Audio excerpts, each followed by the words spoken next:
ಯಾರು ನಮ್ಮ ಮನೆ ಹತ್ರ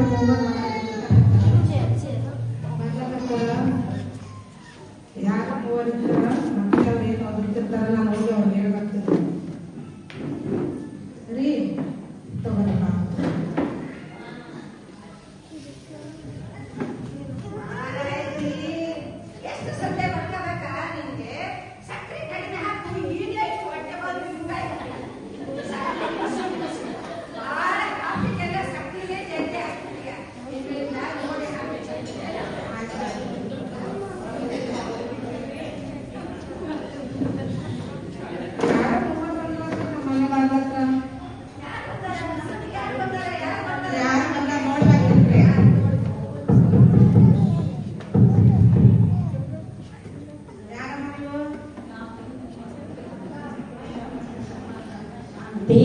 ನಾವು ಮೂವರು ಬಂದಿದ್ದೀವಿ, ನಿಮ್ಮ ಮನೆಯೊಳಗೆ ಬರುವಾಗ ನೀವು ಯಾರಾದ್ರೂ ಒಬ್ಬರು ನಾವು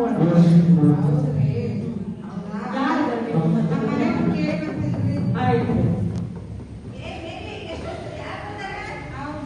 ಶಾಂತಿ, ಸಂತೋಷ ಮತ್ತು ಸಮಾಧಾನ ಅಂತ ಮೂವರು ಬಂದಾರ್ರಿ. ಅವರಲ್ಲಿ ಒಬ್ಬರನ್ನ ಮಾತ್ರ ಕರಿಬೇಕಂತ.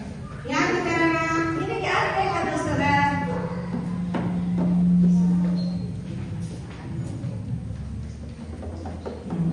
ಅಲ್ಲನೇ ನಮ್ಮ ಮನೆಗೆ ಸಂತೋಷನೇ ಇಲ್ಲ. ನೀನೊಂದು ಮಾತಾಡು, ನಾನೊಂದು ಮಾತಾಡ್ತೀನಿ. ಎಲ್ರಿಗೂ ಬರೇ ಸಂತೋಷ ಬೇಕೇ. ಸಂತೋಷ ಬೇಕು, ಸಂತೋಷ ಬೇಕು. ಹೌದಾ? ಮನೇಲಿ ಶಾಂತಿ ಇಲ್ಲ, ಶಾಂತಿ ಕರಣ್ರಿ.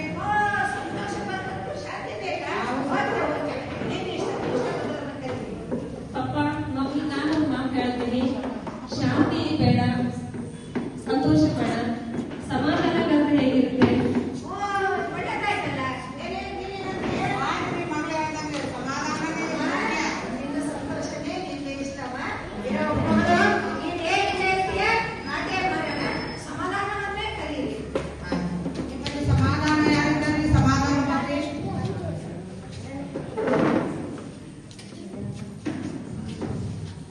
ಏನ್ರಿ ಒಬ್ರು ಕರೆದ್ರೆ ಎಲ್ಲರೂ ಒಬ್ಬೊಬ್ರು ಕರೆದ್ರೆ?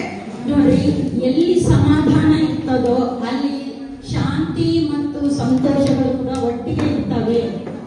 ಆಮೇಲೆ ಇವರು ಶಾಂತಿ, ಸಮಾಧಾನ ಮತ್ತು ಅವರ ಜೊತೆಗೆ ಅಭಿವೃದ್ಧಿ ಮತ್ತು ಯಶಸ್ಸು ಕೂಡ ನಮ್ಮ ಜೊತೆಗೆ ಇರ್ತದೆ.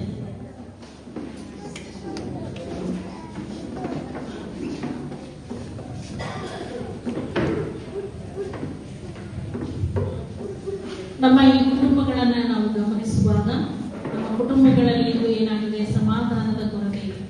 ಹೀಗಾಗಿ ಕೀರ್ತನೆ 85:9 ಹೇಳುವಾಗ ಭಯಭಕ್ತಿಯುಳ್ಳ ಜನರಿಗೆ ಆತನ ರಕ್ಷಣೆಯು ಹತ್ತಿರವಿರುವ ಸತ್ಯ